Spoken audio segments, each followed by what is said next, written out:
Hello, good evening, everybody. My name is Eleanor O'Gorman. I'm with the Intellectual Forum here at Jesus College. You're very welcome.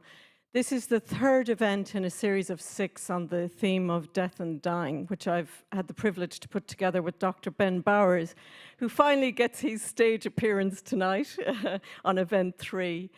Ben is a fantastic colleague. He's a college postdoctoral associate here at Jesus College. He's a clinical academic community nurse, a welcome postdoctoral fellow, and making outstanding contributions to the future of palliative care. Amongst the various awards and recognitions for his work, Ben was awarded the Queen Elizabeth Award for Outstanding Service in 2022. So we feel very privileged to have him here, and he's very much been the inspiration behind this series. With the events thus far, we've had a discussion at the beginning about palliative care, death at the margins, and access to palliative care. And last week, we had digital immortality. The recordings of those events are available on our website as well. And tonight, we will open up, which seems an important discussion for a phrase we hear used a lot. What is a good death, and what are the expectations and the realities around that? So I'll hand over to Ben to introduce the panel and his wonderful co-panelist. Thank you.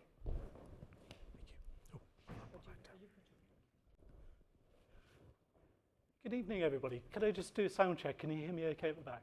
Brilliant.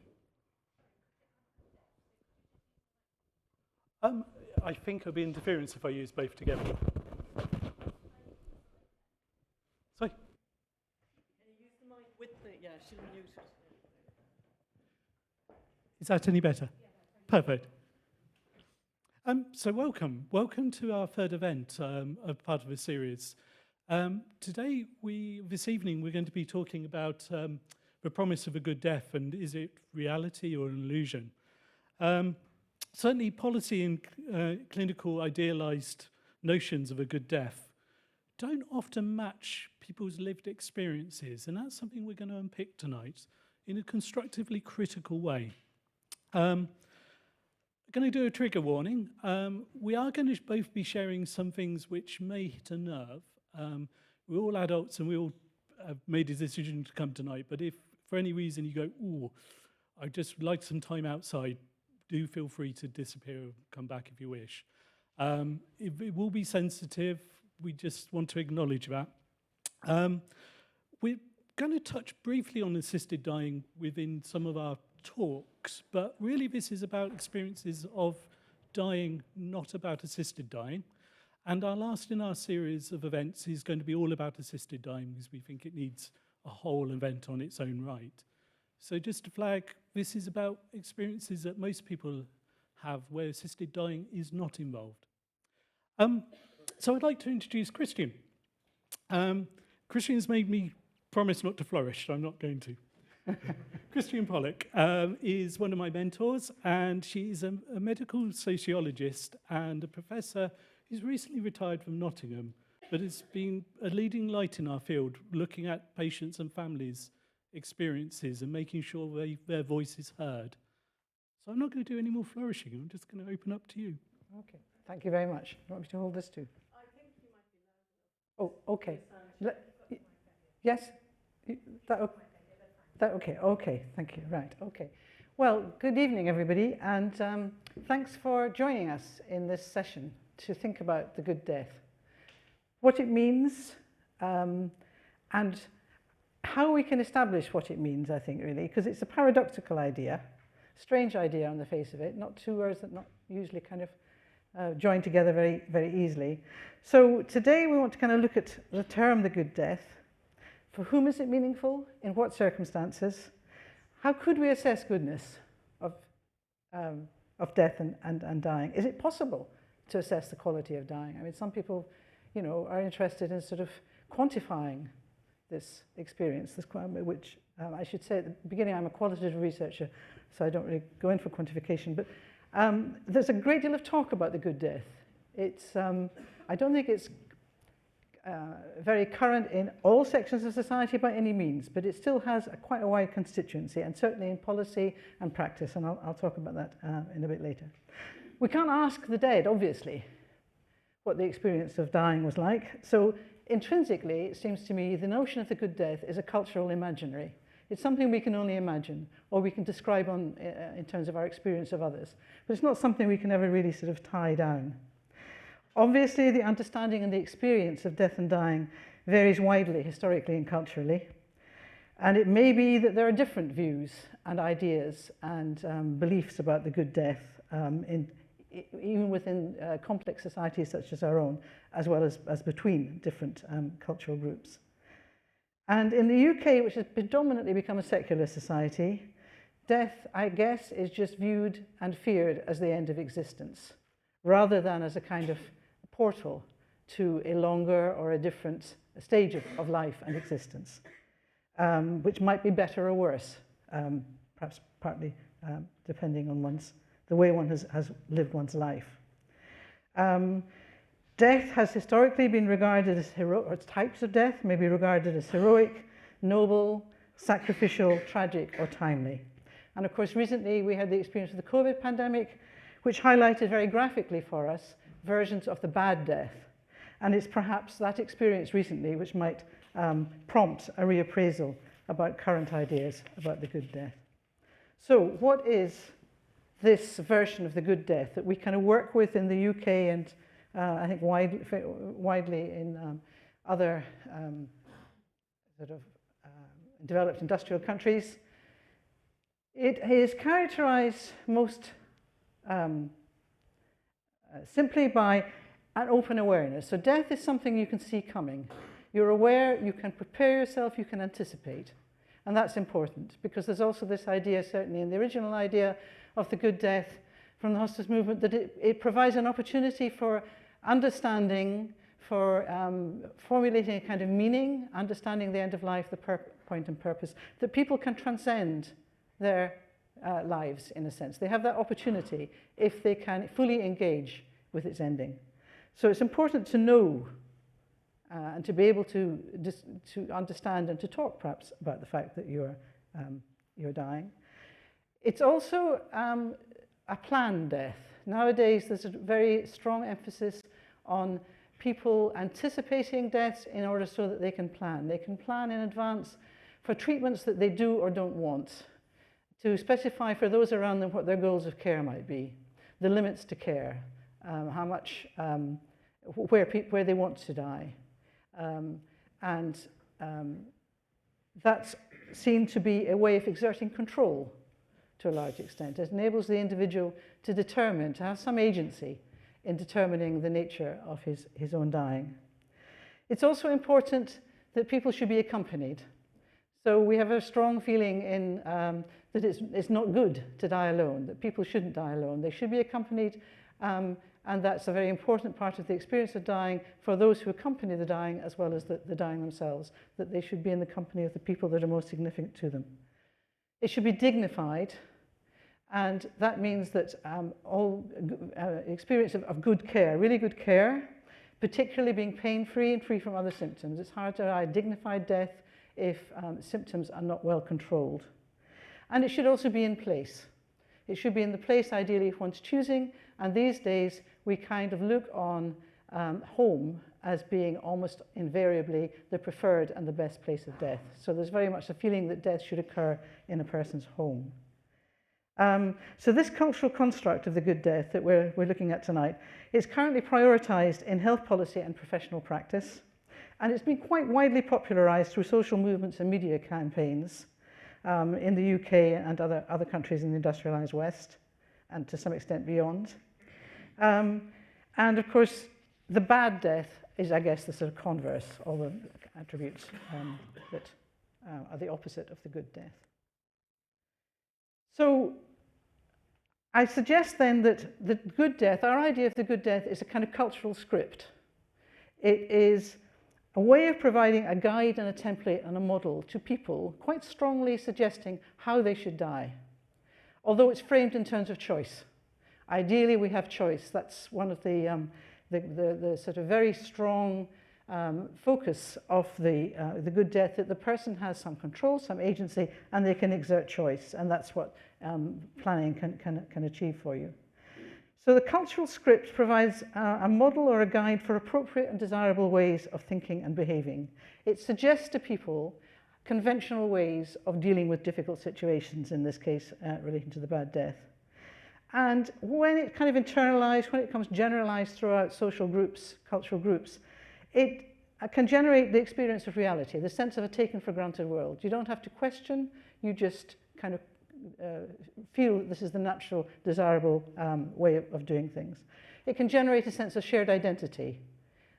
People think the same way as you do. And of course, one of the sort of classic examples of the cultural script in this sense was the Ars Moriendi of the medieval period. So the art of dying, which was perhaps the first guidebook, the first self-help guidebook to preparing, encouraging people to prepare themselves for their death. And critically important in those days because the way you died, to some extent the way you lived, but obviously the way you died could be critical in terms of determining the fate of the soul after death. So clearly it was bound up with very, very strong, changing over the centuries, but certainly always with a very strong spiritual connotation that death was about life, the afterlife, and suffering was seen to be a sort of intrinsic part of experience of sin and redemption. So there's a very strong sort of religious content to the idea of the Ars Moriendi. And suffering had then seemed to be a moral purpose. So a quick death was seen to be undesirable because it didn't allow you to prepare spiritually for the future. And in some ways, we see a continuation of the idea, some of the ideas, the imagery of the Ars Moriendi in the current idea about the good death. It's changed, obviously. We've got a sort of more secular understanding of death and dying now in general, obviously not for everybody.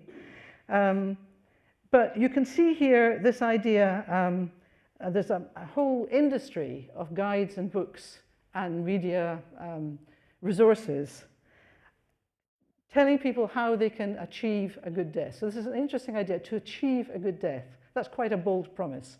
But here we have somebody saying death is inevitable, dying badly is not. So we have the idea of good death, bad death. Dying as an active state. So a good death is achievable, and this book explains how. There is an art to dying, and that can be taught and learned. So once again, there's an evocation back to the Ars Moriendi, the idea about the art of dying, that this is a skill that we can learn and we can practice. And if we engage in that, we can, there's this promise of achieving a good death. And there are many, many resources like that with this kind of content. And I think also it's interesting to look at this vocabulary. We have good deaths, we have bad deaths, success, successful dying, failure, death as an achievement, an entitlement and a choice. And I think that's quite striking and quite ambitious, I think. So now I want to look at, I suppose, the kind of movements, social movements which have incorporated this idea, or co-developed this idea of the good death that we kind of live with. A couple more examples of the kind of self-help manuals that I've been talking about on the right there. Obviously, our concept of the good death is framed predominantly within a kind of secular context. It is possible because of medical advances which have enabled really good control, well, much, much better control of pain and other symptoms. And it is formulated in opposition to what has come to be seen over the decades of the 20th century as the sequestration of death in hospitals. So rather than dying at home, people, the site of treatment and of dying moved increasingly into the hospitals. And this was came to be seen as a really bad development, a way of people dying in clinical, sort of bleak environments, divorced from their kind of the people that were significant to them, and dying in a really very unpleasant and unfavorable environment. There's also a kind of valorization of personal autonomy and self-determination, which is the way one of the most characteristic values of our current sort of society is that we are autonomous, self-determined individuals, And that autonomy is predominantly expressed through choice. And we carry that idea into the idea about choosing death, choosing how we die. From about the 60s onwards, there was increasingly a rejection of medicalization and professional paternalism. And there was a concern increasingly about medicine had become so powerful that it had the power to extend life beyond tolerable limits. And there were some very high-profile cases like Karen Quinlan or Terry Schiavo in the States, where people were kept alive, the spectre of being kept alive in a vegetative state on machines. And this was a kind of, gave rise to a kind of backlash that people did not want the feeling that medicine could produce such a fate for them. And so there's this concern about futile extension of life, of medicine becoming too powerful. There was also ideas from this time and developing since then about the idea of patient-professional partnership, that instead of professional paternalism, patients should be actively engaged in making decisions and in discussion about their own care. And that extended towards the end of life also, and even to the point of shared decision-making. That later on in the UK, there was this, I can't remember which report it was, slogan, "No decision about me without me." So there's this idea of generating the personal autonomy and involvement in healthcare, including end-of-life care. And so one development from this was that people were encouraged to write advanced directives and advanced care plans so that they could stop the kind of fate of futile life being maintained after, after the body and the brain was irretrievably damaged. That they could set limits to the ceiling of care. And they could say, well, I don't want to be resuscitated. I don't want to be artificially kept alive. So that was one sort of response. And then gradually, there was more of a kind of enabling idea that about advanced care planning, not just what you didn't want, but actually what you did want and how you could achieve it. So people kind of thought more about where they would like to die, what kind of circumstances they would like to die in, also setting limits to the ceilings of care as well. But it was much more about talking about goals of care, perhaps discussing with people, sharing views and ideas about preferences for the end of life. Obviously, there was, from the late 60s onwards, the hospice development, and subsequently the development of palliative care as a clinical speciality. Quite strongly reflecting at the time, and still does, I think, Christian ideals were sort of, in the ideology of the hospice is informed quite strongly by Christian ideals. But the emphasis here is on holistic care. And of course, hospice transformed the experience of many patients dying of cancer. Predominantly, it still is very much focused on cancer rather than other diseases, even though, of course, most people nowadays don't die of cancer. They die of other things. But the idea about hospice and Cicely Saunders' idea of treating total pain, the idea that you provided holistic care and physical pain was only one form of pain. There was spiritual pain, psychological, emotional, whatever. So there's this idea of looking holistically at the dying person and providing them with comfort and dignity and support and the possibility of coming to terms with the end of life in a kind of meaningful way, and also maintaining a high quality of life until the end, of living life until the end, which was quite very, very kind of transforming at that time. There were also, from about this time, from about the 70s and 80s onwards, a revival of nostalgic ideas about the past. So we have a kind of transformation of medicine, and we have still a resistance to the idea that hospitals were the place of death for many people. And the revivalist, what's known as the revivalist movement, harks back to a kind of imagined nostalgic time in the past where home was the site of death, where death was seen to be a natural process that didn't necessarily require all that much intervention, and also this idea that engaging with death and dying and talking about death and dying in advance could be life-enhancing. And one of the kind of slogans you get is, just get on with writing your advanced care plan and then get on with living. Get that behind you and you can enjoy the rest of life. You still see these phrases, this kind of terminology coming through quite often in these kind of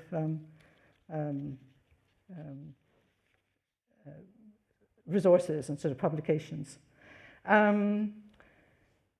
So the idea also is that in the process of death and dying being removed from everyday life, being sort of sequestered in the hospital, people have become estranged from death.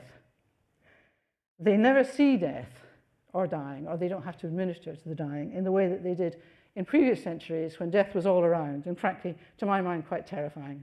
But nevertheless, I don't quite buy into this nostalgic image of we get to be able to deal with death because we have to be confronted by an enormous amount of it. It seemed to me, I'm not convinced. And so again, home increasingly becomes promoted as the best and most appropriate place to die.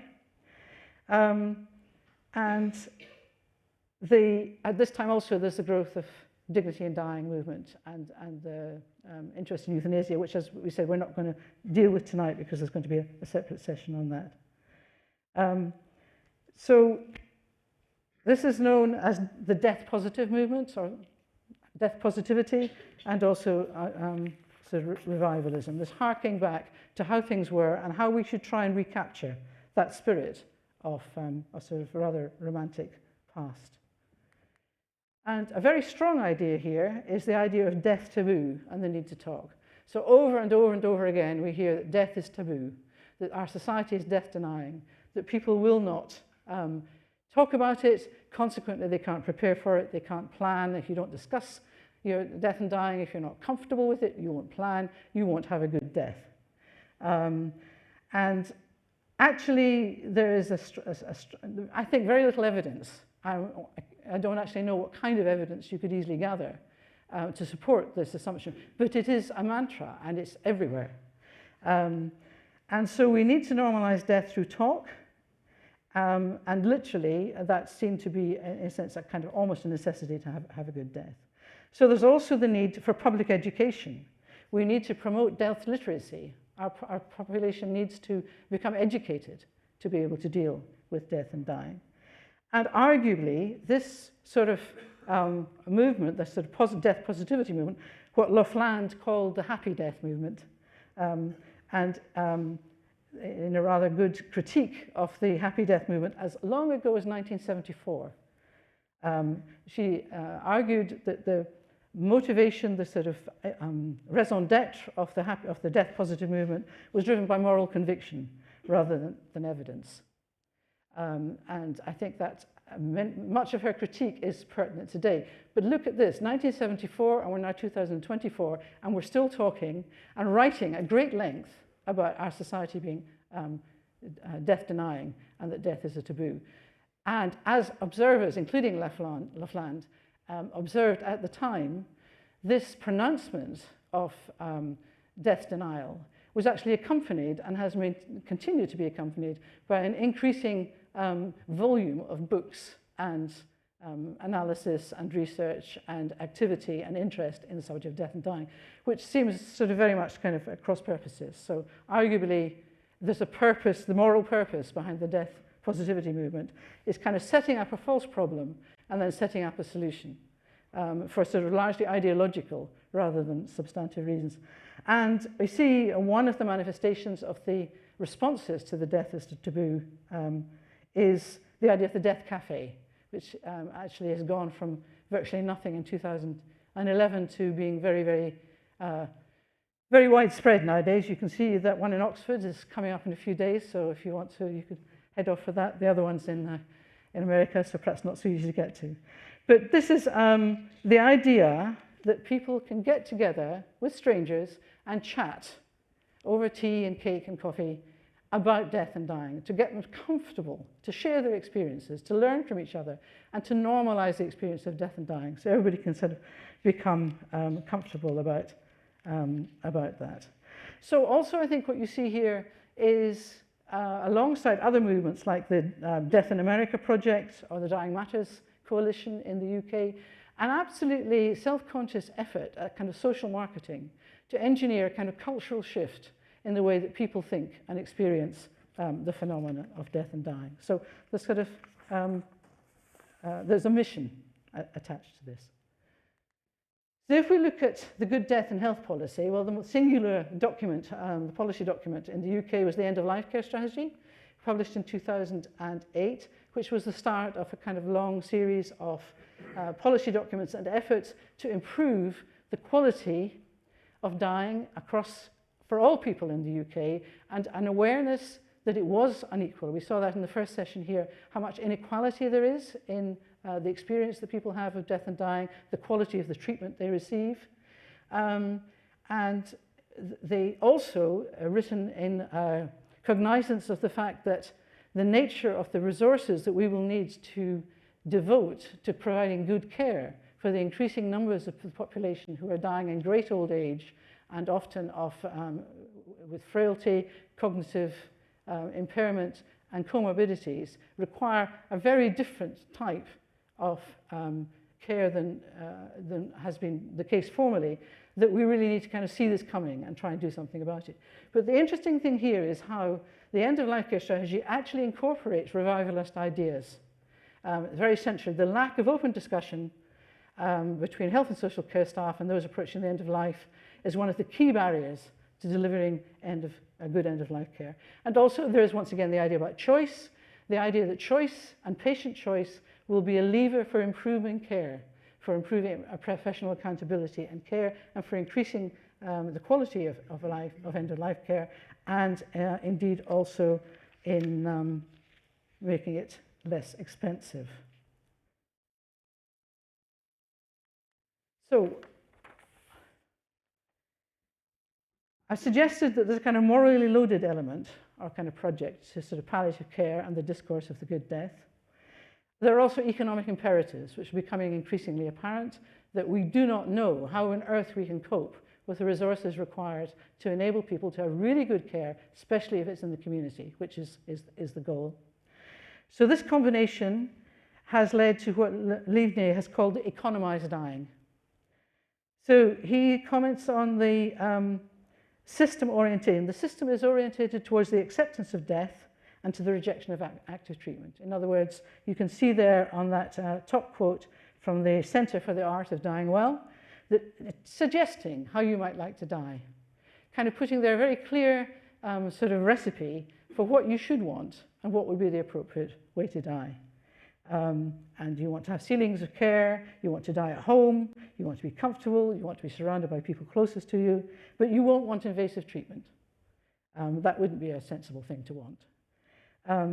And then underneath that, there is an example of how this might translate into practice, and this is from a study that we completed a little while ago. This is a community matron in an interview, and she's telling about a patient that they managed to persuade him that really he does want to die at home. He had been preferring the hospital, but here she's saying, actually, we could turn it all around with communication, and he's going to be able to stay at home, and we're going to save loads of money. So that's a very kind of graphic. It's not an isolated case, I have to say, but it's quite a clear statement of the way the phenomenon of economization in practice. It also sort of shows how professional persuasion, professionals have so much power in terms of the way they talk about death and dying, in terms of the way they present options, which options they present. And without being overt about it, they can certainly be very persuasive. And if they genuinely, I'm not saying that this is not because people, I'm sure very often they believe that they are doing the best for patients, and they may be in certain circumstances. But it's easy to see how patients then are presented with the illusion of choice, and they are expected to choose wisely from the options. And Livne observed when he was doing an ethnographic study in a hospital in America that clinicians would gently talk about certain topics. If they didn't get the answers they wanted from patients, they will represent the question subsequently until they do. And once they got it, they would stop. So I think it's not sinister. I'm not saying it's a conspiracy. I'm just saying, observing that this is something that has sort of been observed. Now, the trouble is there's a competing narrative, and that's the one about the NHS being broken. So we hear a lot about that just now. It's a political slogan, but nevertheless, it kind of characterizes the tremendous concern about the problems the NHS is having in providing good quality care, including end-of-life care, to patients. And it once again raises the possibility of the reality of the inequalities and variability in the quality of care that we know that patients experience across the country.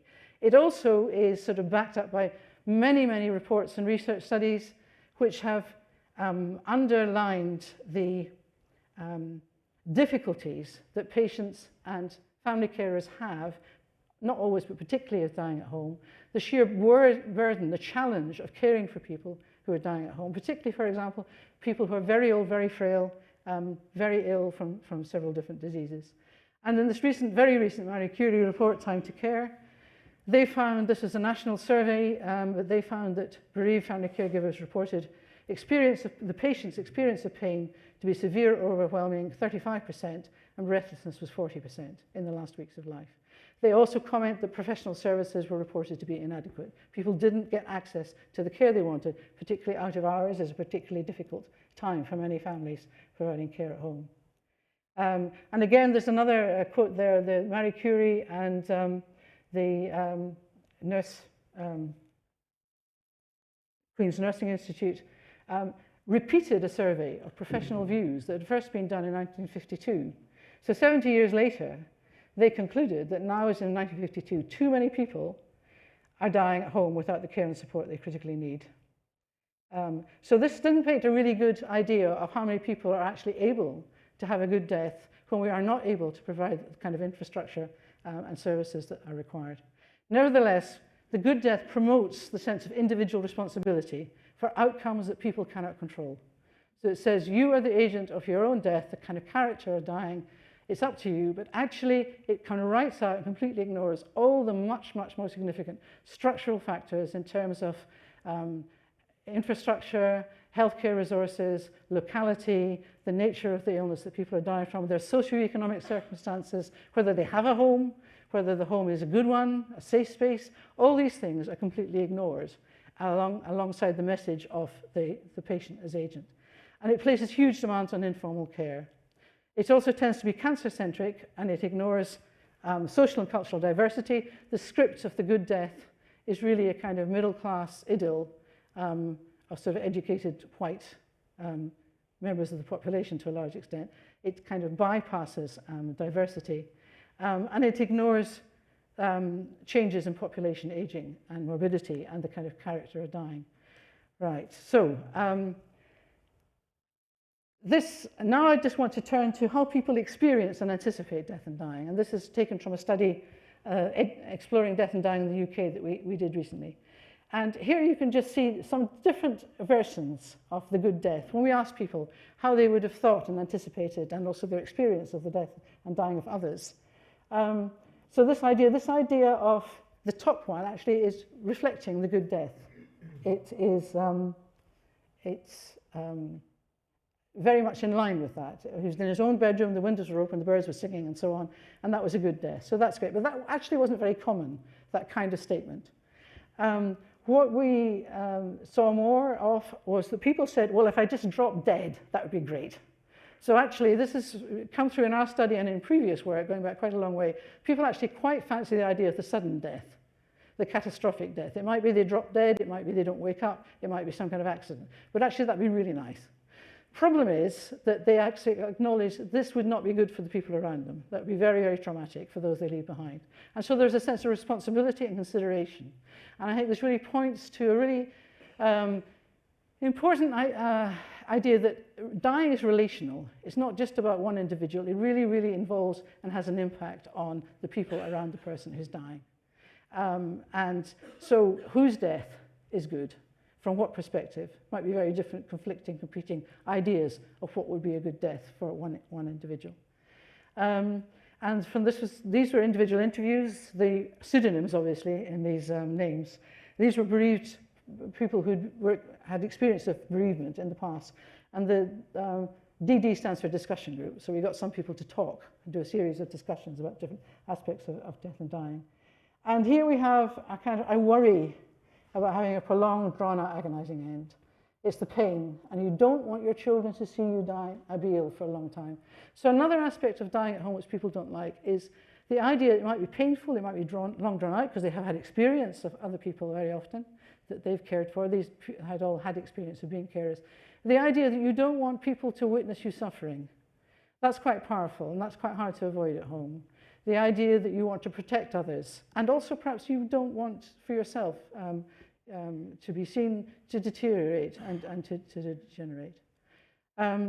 And then this last quote from Helen, she says, "The most important thing is to die with dignity and respect and being recognized for who I am. So the care setting for me wouldn't be the end of the world as long as I was cared for in a way that was still allowing me to be me." I think this idea of being me, of dying as myself, of dying in character, is one of the things which people care about a lot. It doesn't come through so much from the Good Death script, but it's really quite important, and it is harder to realize given the character of degenerative dying that we see so often. It's one of the kind of paradoxes. It's a hard thing to bring off, I think, increasingly for people. Right. So I think, actually, well, this just look, people also told us about the bad death. Quite often, these are not just in this study, but in other studies, people are not having a good time. There's not all that much experience of the good death. So Annie Draper here is saying it was awful. Her mother's death at home was long. And interestingly here, she says that her mother's partner died in hospital, attached to tubes, supposed to be the most awful death. She said, well, at least he was comfortable. And at home, her mother was not. And it was, for her, it was a bad death. And similarly, Lynn Fraser is describing again the awfulness of caring for her mother during the last days and weeks. And often it can be an extended period of time, months of life. And notice she says here, I had to just retire to look after her. So the economic consequences, the life-changing consequences of caring for people at home is absolutely enormous and really, really not kind of acknowledged. So I'm going to just bring this to a close now. And what I'm suggesting is that the good death is very often a false promise. I don't mean it doesn't happen sometimes. I don't mean the concept of the good death. I don't mean that talking about death and dying or planning might not be helpful for some people. But in the script of the good death, it's promoted as entitlement. It's simplistic rhetoric and romantic idealization. It's a cultural script that reflects professional and policy agendas. It masks the reality of very limited options. It's a strategy for cost shifting and saving. And I say shifting because it shifts it from the acute setting to the community setting, which isn't very well resourced. And it risks that choice becomes obligation, that people are being pushed into certain choices. It deflects attention from the complexity of factors determining experience and care of the dying, and from the issues of greatest salience to patients and their families. It also writes out the reality of pain, distress, and suffering. That doesn't feature very much in the discourse of the good death, the script. I propose that it is a form itself of a death denial and escapism, rather than being a way of engaging with it and a form of magical thinking. Thanks very much. I'll leave it there.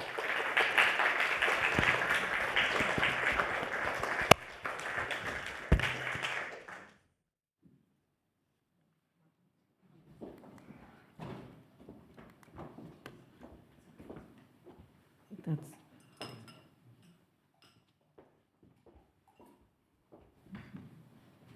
Brilliant. Thank you, Christine. So what I'm going to do now is take us on a little bit of a deep dive. For the next 20 minutes, I'm just going to talk us through some qualitative research that I did with Christian support a few years ago. I'm going to share with you some previously unshared data within this, as well as some data I've shared in the past. I'll just sort out slides. And then after that, we're going to open to questions and answers.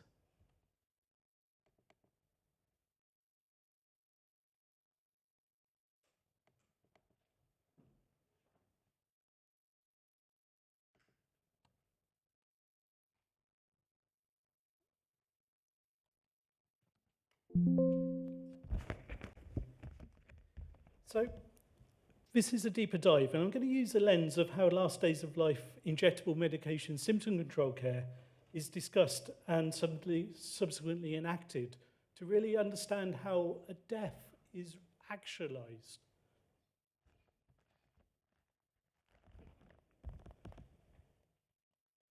So 49% of deaths occur at home and in care homes in the UK. And most people want to die at home, so this number is projected to increase quite rapidly over the coming decades. And in fact, from COVID onwards, we've seen a sharp increase in home deaths, quite a notable one. And we know that pain and symptom control, as Christian touched on, could be a major issue for some people in the last days of life.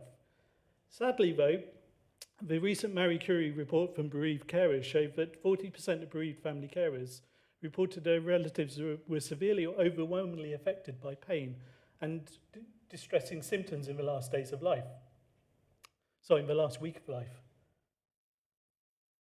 So we do an intervention in clinical practice. We do an intervention all the time. About 50% of people who die are prescribed anticipatory medications. These are injectable medications to enable timely and effective symptom control at home, especially when people no longer swallow oral medication. It's good to have a backup, and an injectable form of medication can do that. Drugs are left in people's homes for possible symptoms they may have in the future of pain, nausea, agitation, and respiratory secretions.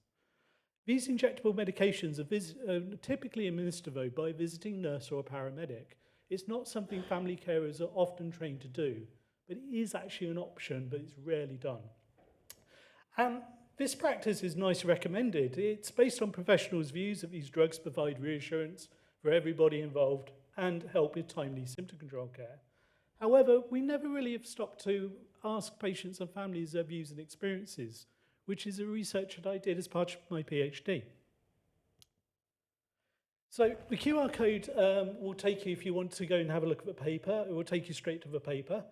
Our research question, though, was what are patients, informal caregivers, their family caregivers that is, and clinicians' views and experiences, decisions to both prescribe and use these last days of life symptom control drugs.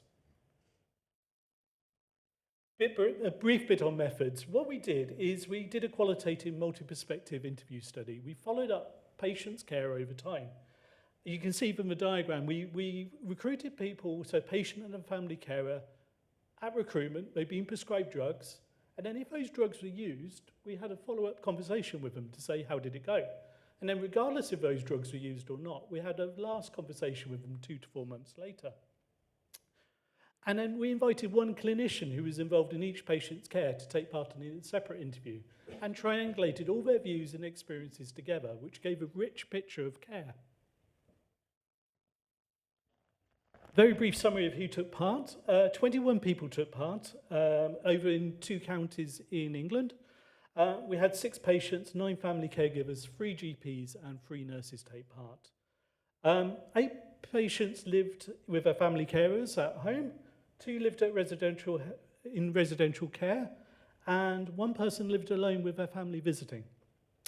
Drugs were prescribed between 5 and 294 days before death, or our last interview, whichever came last, basically. And anticipatory medications, those injectable medications were given in 7 of the 11 patient cases. So 7 of the 11 people went on to have these drugs administered. I'm going to discuss 3 themes that we found. I'm going to discuss each theme in turn. I also use pseudonyms, so the names you see are not real people's names. We're protecting anonymity. So theme 1 was living in the present while making plans. Anticipatory medications were used by clinicians as a practical tool in their planning for future unknowns, while patients and families tried to concentrate on living in the present. As Christian touched on, it was actually, if we put this in place, you've got a plan, don't worry about it, carry on with life. The prescription of these medications usually accompanied or followed a clinician-led discussion of planning for those last days of life. These were typically reported by patients and families to be a one-off conversation, which clinician framed in fairly hopeful terms and making plans to remain to be at home and to be comfortable, encouraging the bracketing of thoughts of dying once a plan had been made.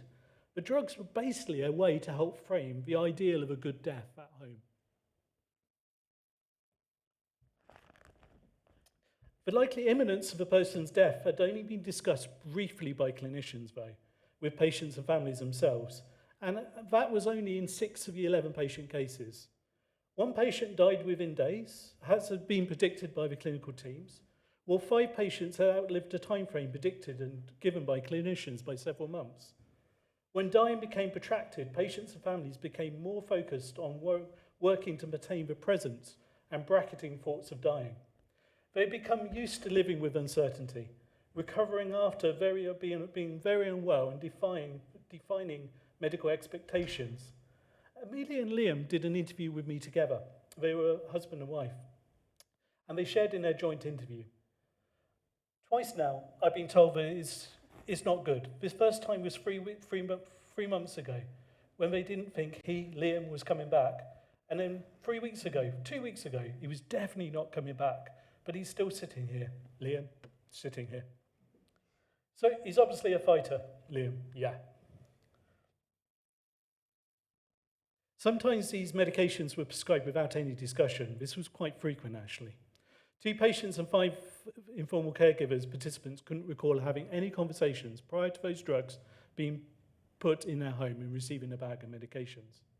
Only 1 patient and 2 family caregivers remembered having really detailed conversations with clinicians about what those medications are prescribed to control, particularly end-of-life care symptoms and what symptoms. In other cases, participants recall brief clinician-led conversations, phrased in most helpful and vague terms. So it would be helpful to have those drugs in the home, just in case they're needed. I'll just let you read Emily's quote before I move on.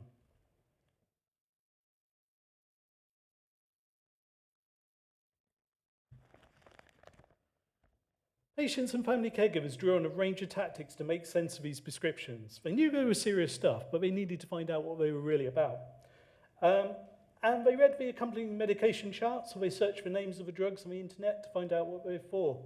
Amelia shared with me, I actually Googled what they were, but it would have been nice for somebody, I think, just to have spent a short time explaining what they were. Now, Google is not your friend when it's at the end of life. You can find all sorts of weird rabbit holes to go down. Not a very helpful avenue in Amelia's case she found. Participants often held concurrent and contradictory views then regarding the amount of reassurance that actually having a bag of anticipatory medications offered. For some, the presence of these drugs was simultaneously comforting and an unwelcome reminder of impending death. As Katie shared with me, a family caregiver, it's a bit of a comfort to know that it's there, it's up in the corner and it's out of the way, and I don't look at it if I can help it. Anticipatory medications were also perceived to be a physical and significant sign that death was approaching, and these drugs were often in a home for weeks to months. Patients and former caregivers shared some more candid and private accounts at times, and that was a useful thing for having several conversations with people. I got to know them, they got to know me. And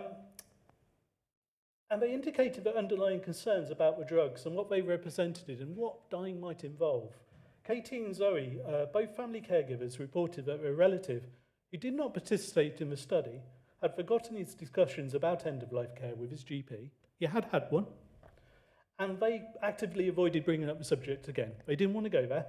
They appreciated having anticipatory medications available, but they did not want their relative to know about them, fearing that it would add to their concerns.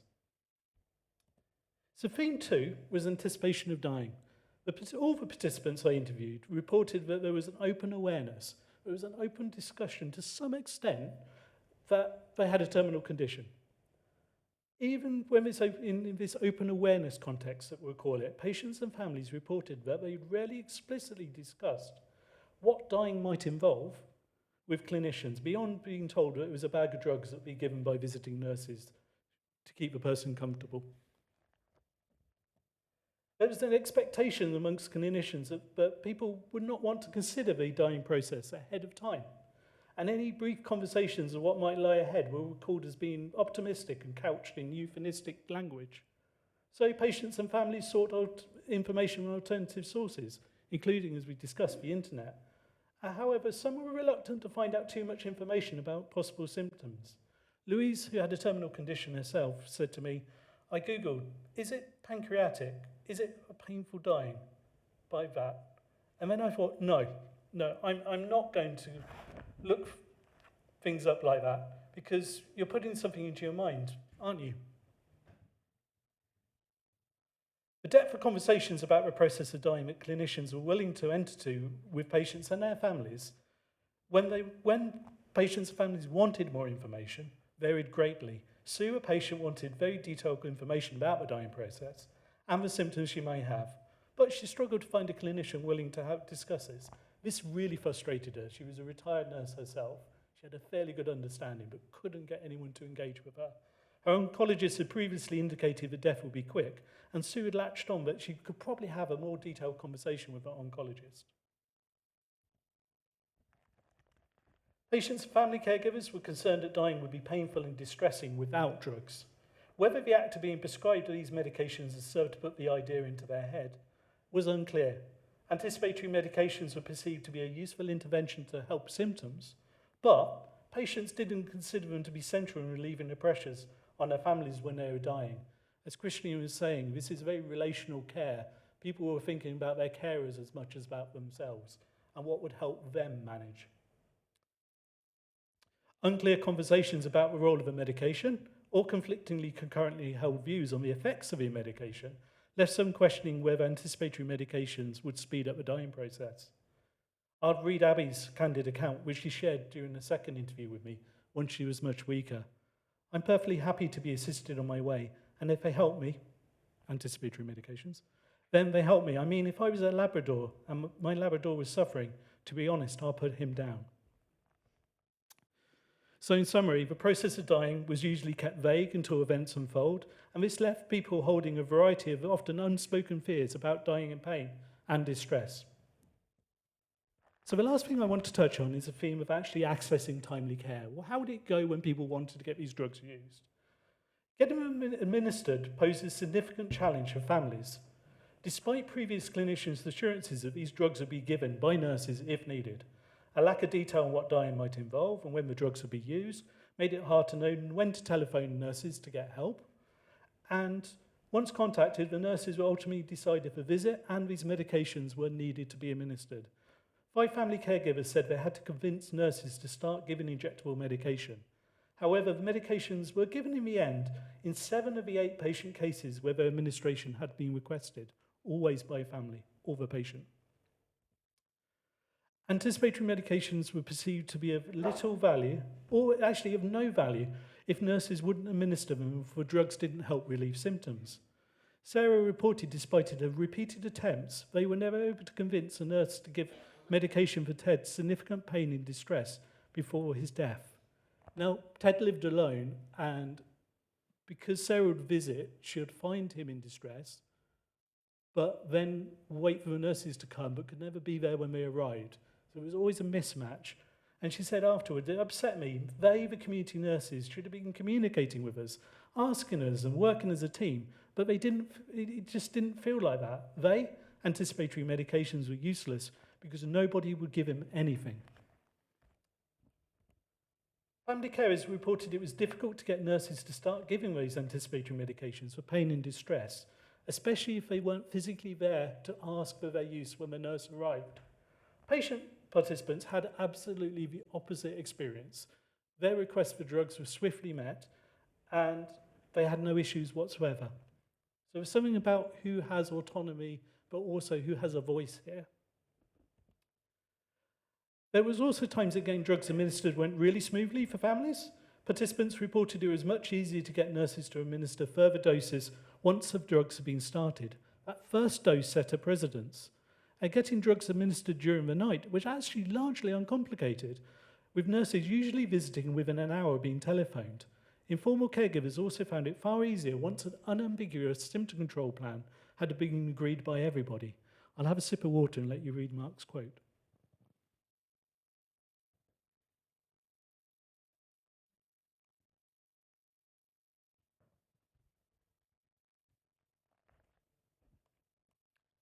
Some family carers were vigilant regarding the possibility that clinicians could use injectable medications, especially opioids, inappropriately, and had nagging doubts about their effects when used.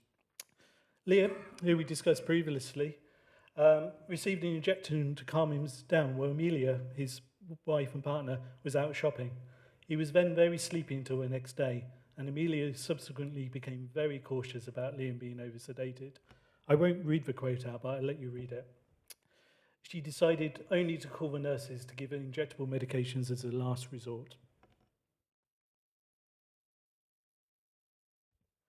So most participants reported symptoms of partially or fully relieved with periodic injections.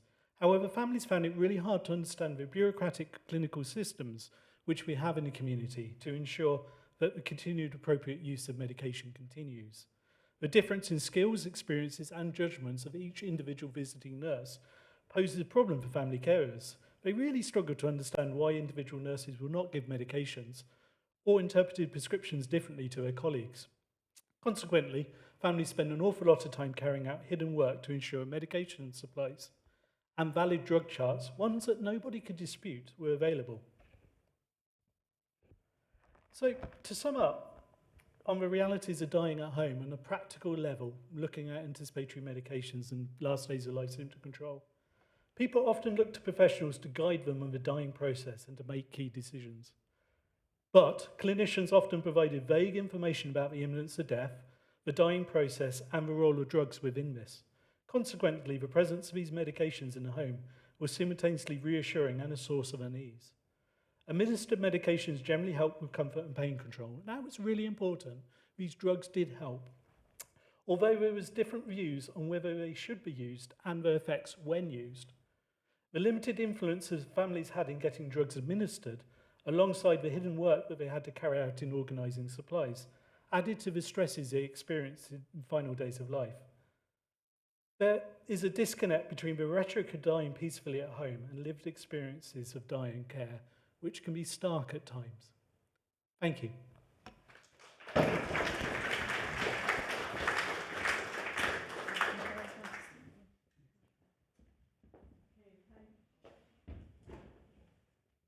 Thank you.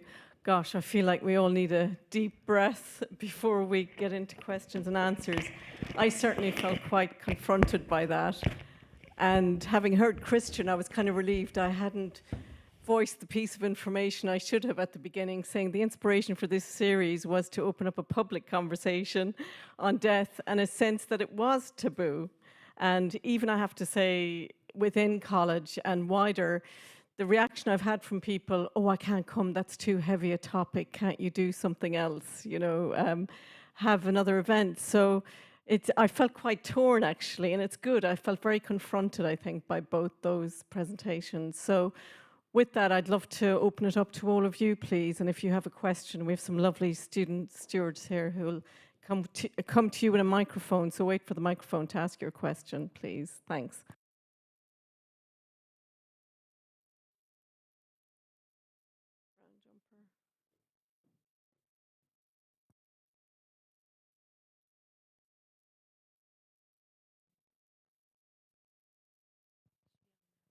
Hi, my name's Jenny, and I'm.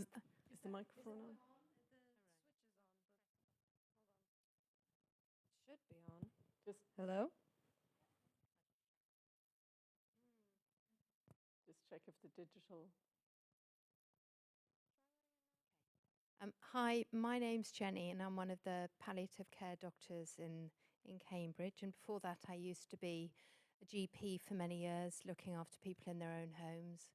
And then I'm also a consumer, having had a member of my family die at home, looked after by Arthur Rank and the local community district nurse service. So I've sort of seen this from many sides. And I suppose that the number one thing I want to say to you is my personal experience, because I see people dying every day at work, and every day we ask people, are you comfortable? Are you peaceful? Is there anything you're worried about? And I can honestly, when people come to the hospice and I say, do you want to ask me what it's going to be like? I start by saying, I can reassure you that since I've worked here, I'm no longer afraid of dying. And I'm no longer afraid of dying because nearly every single death we see is so gentle and so peaceful and so beautiful, and it can genuinely be like that. And if we ever see those really rare cases where we can't manage the symptoms, I, as a clinician, I'm allowed to promise someone and can make that person go gently and quickly to sleep. So suffering is avoidable. And I'm just saying, I know this isn't a hospice environment, but suffering is avoidable. And then you go to the community, and I suppose now we know that suffering is avoidable, you then need to say, how can we arrange services so that we can replicate that both in hospital and in people's homes, to be able to give people that choice. And I've seen how it works in Cambridge, and I know there are holes in the system. We do, we've got some amazing people out there, but I also know that there are things that need to be improved upon, and we're working on that. I've also been, and I've visited a hospice where they've got what I'd consider a gold standard. I'm not trying to say ours is not the perfect one, but they've got a gold standard model of how to look after palliative care. You say people don't know what it's going to be like, and I think that's right. No one knows what it's going to be like, and I think they say that in the last 4 years of life, if when someone's given a terminal diagnosis, I'm sorry, I'll try and I'll be quiet in a minute.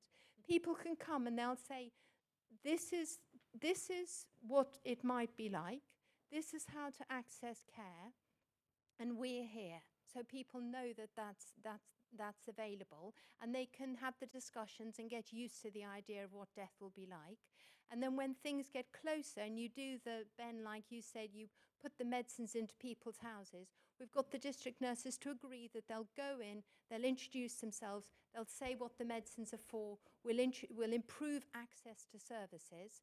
And then I'd say the last bit of the equation is that, you say that there's a variability of district nurses going out, and I think that's right. I think, to be honest, to have a really good standard of palliative care in people's houses. I'm sorry, if you have a question, please. Last sentence, and you need really highly qualified people who can provide that care. So the question is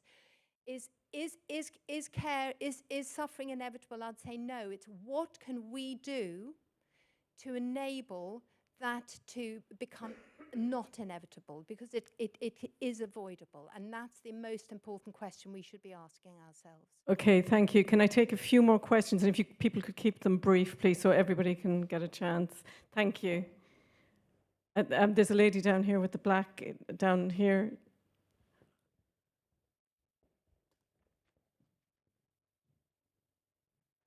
Thank you. Made some notes because it's actually quite complex even in my head what I want to say. I must admit that I myself also felt incredibly uncomfortable through the first presentation, even to the extent where I was like, should I be here? The reason for that is that I didn't really realize how much of a powerful criticism of the general direction of travel the presentation will be. And I say that obviously having experienced something radically different. I mean, I kept thinking, is it a West industrialist country? My mother was unfortunate to die in Greece earlier this year. And I'm not going to dwell on that experience too much, apart from I want to kind of emphasize the points that might be relevant. So, when you said about the adjectives describing good death, I think accompanied, because I was there, was the only one I could tick. And also when you went through the historical factors, I was like, oh my God, these still actually apply to some places, one by one. One of the most important ones being most, if not all, I mean, some deaths happen at homes by accident. Most deaths occur in hospitals. There is no end-of-life care concept as such. There is no idea of a hospice or hospice care. People go to die in hospitals. And this is problematic for many, many reasons. So I don't really see why we should advocate for shifting the direction of travel from home or hospice back into the hospital. Because if you think about it, I mean, I don't like talking about death in economic terms either. But first of all, like the healthcare in Greece obviously is overwhelmed. It's like, things are bad here, but things are much, much worse elsewhere. But it doesn't help if many more people die if basically there is even less adequate care, medically and otherwise, to treat those patients who didn't come to the hospital to die, because there are very finite resources. And so I've seen actually many deaths that occurred that really didn't need to. Second of all, you really don't, you have horrible conditions. So, there are you don't get your own room where you can die as a patient. It means that you witness a lot of death all around you without really adequate pain management either. So I think both going through it, experiencing it, but also witnessing it in anticipation is horrible. The environment is so bleak. I will never forget my mum asking me to describe what I can see from the window, just because it was horrible inside. I mean, not that the view from on the outside world was much better. And also, like, the system is so overwhelmed that, for instance, all personal care has to be provided by the family. So you literally live in the hospital, you hire a foldable chair, and you feed the patient, you change the patient, you provide everything apart from drug administration. Another thing that happens is, because there is no concept of end of life, patients are treated right to the end. I'm really sorry, I don't want to sound like I'm not being... That's I think fine. you're depicting, I think you've painted an extremely But vivid what I mean picture. is, like, I think, yes, there is no perfect death, and yes, we probably idealize it, romanticize it, but I think just kind of, we're still, I think this is the right direction of travel, and we should also celebrate where we are and try not to forget how difficult it's to get there, even to that point. Thank you, and thanks for sharing that. I know that was tough. Just to say, we've had two very interesting and very personally experienced contexts of dying, so maybe I could come back to the panel to address those, and then I'll line up the next questions, but just so more people can get a chance. And I know it's a very emotive topic, but if we can please be succinct with the points or the questions, I'd really appreciate it. Thank you. Did you want to comment on the first two? Yeah, yes. Well, thank you for sharing your experiences, and I think that's always a very significant and salutary thing to hear. I guess from my perspective as a researcher, I engage with a more general perspective, and it's based on the testimony of individual people, because the work I do is qualitative work. It's based extensively on interviews and accounts that people give me of the experience that they've had. It's also based, obviously, on a kind of knowledge of the literature, of what other people have found. And so to a large extent, whereas across the range of experience, there is a huge variety. Of course, there are many aspects of excellent care. And I mentioned earlier on, hospice has transformed the experience of death and dying for many people. It remains the case, it still only mostly deals with patients dying from cancer, and that's a very different trajectory often. Well, many hospices do, maybe yours doesn't. But, and the other thing is that, only something like 4% of people die in hospice. The vast majority of hospice care now is delivered out in the community. And that's, where a lot of the work we've been doing has been conducted.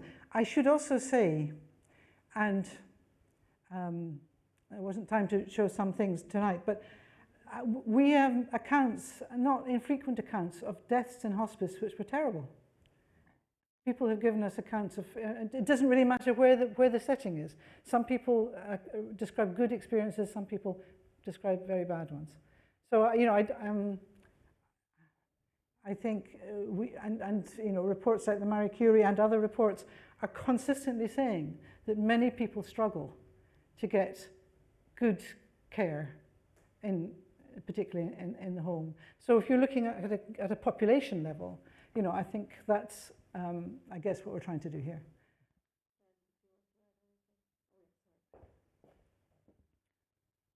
Yeah, I don't want to take away from your experiences. I think they're hugely valuable experiences we all have.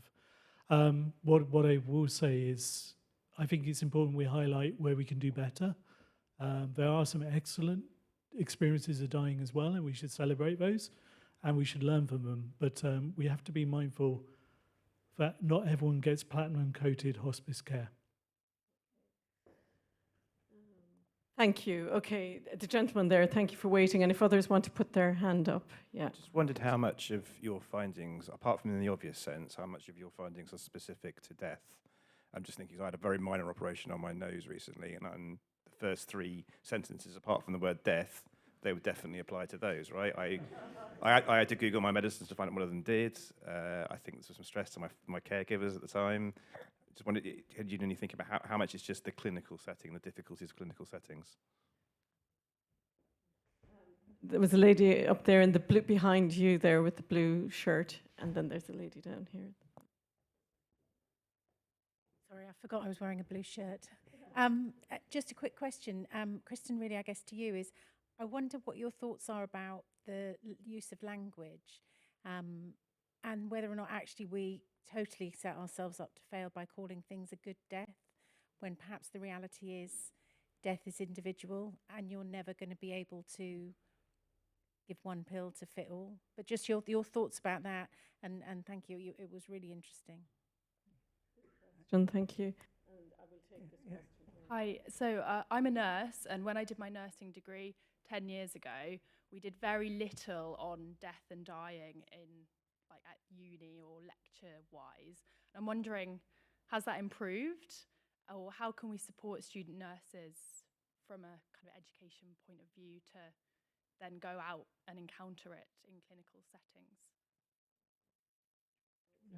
Well, shall I just take the point about the vocabulary, I think, which is a really interesting one, because, and I guess that was part of the starting point, is actually what could be a good death? Is it sensible? Is it meaningful?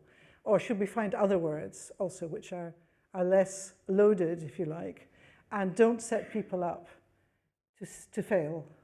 And also, really, I suppose one of the purposes, one of the points I think I was trying to make is that it doesn't really help anybody if we engage in an ongoing dialogue about a rather idealized version of the good death and the role of agency in that death, if it doesn't correspond to the experience of so many people and their families.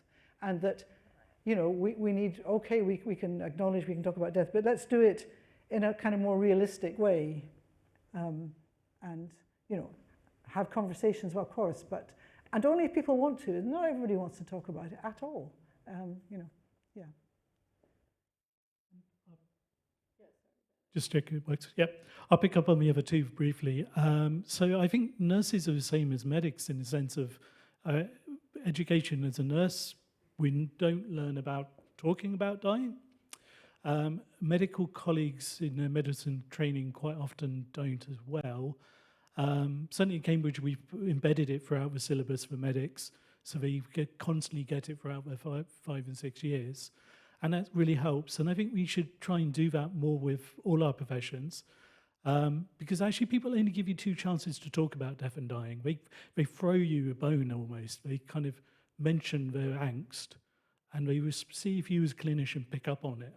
And if you don't, they maybe try one more time. And if you close that down, they won't talk about it. So there's something about being able to pick up on people's cues and having conversations. And on the question about do these apply generally, yeah, they do. I listened to Jeremy Kyle on the way over to college. I really shouldn't have. It made me quite angry. There was some horrible stories today about miscommunication for a whole host of things by clinical teams. But death and dying is kind of like, from the healthcare professions, we want to get this one right. So if we can't get the conversations right with death and dying, we can't get it right with the rest. A gentleman right next to, just here in the middle, if you...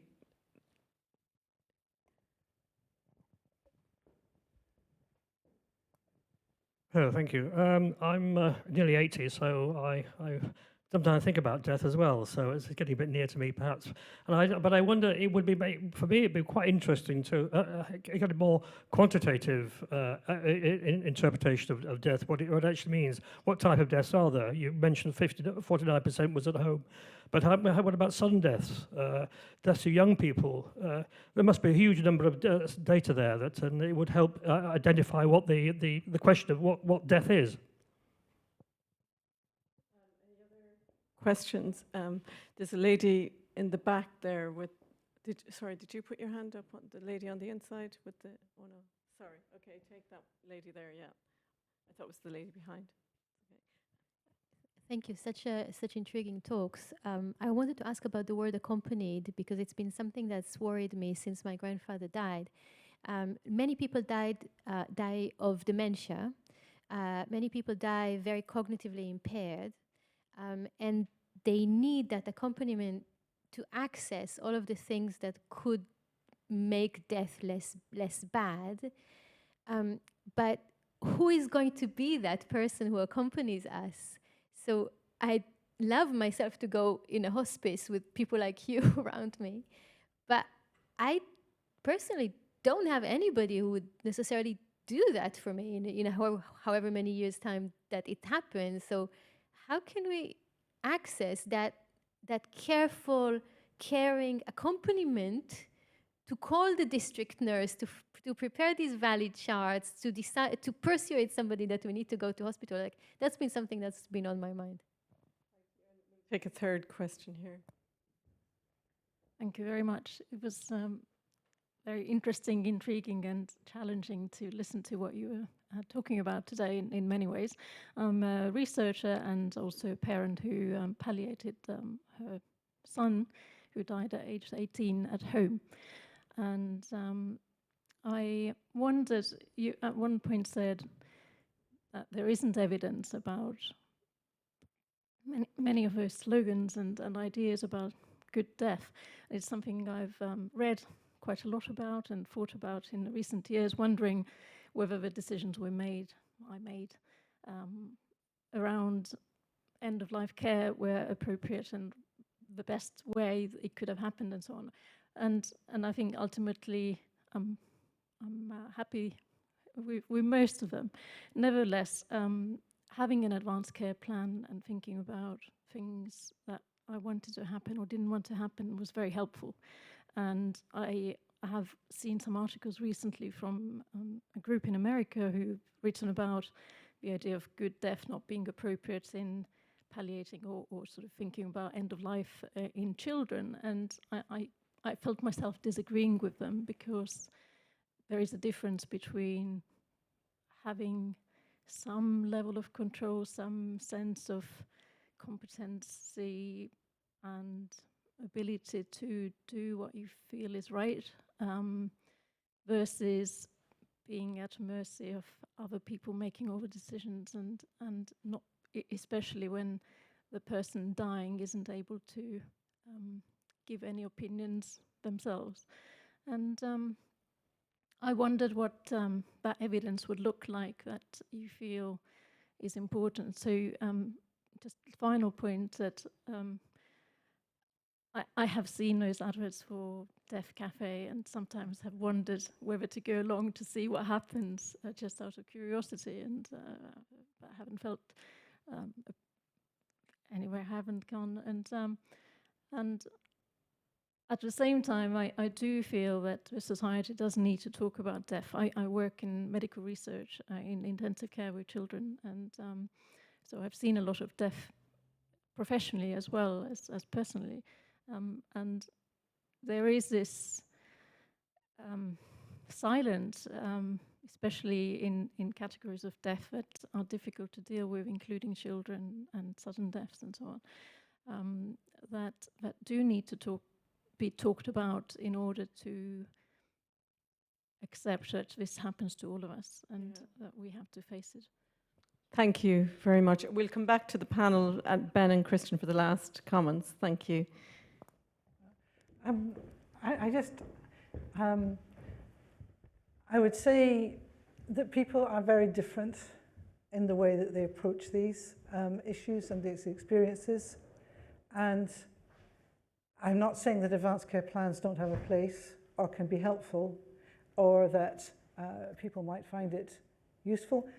The problem with advanced care planning from a research point of view is that there have been just about as many approaches to trying to get good evidence of advanced care planning's effectiveness as there are stars in the sky, quite frankly, and they have all failed to show any concrete, clinically replicable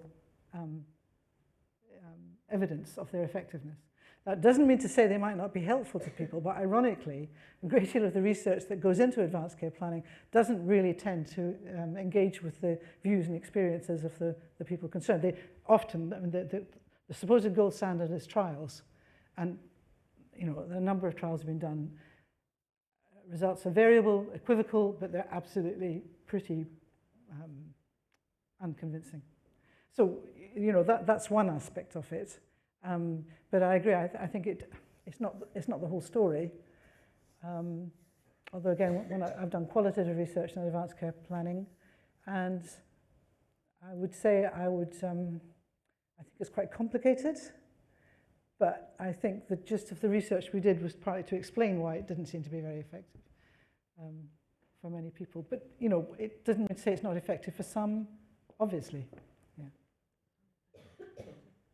Thank you. And if I could add to that, I certainly agree. Advanced care planning, we often think of it as a panacea. It's going to sort out all the problems.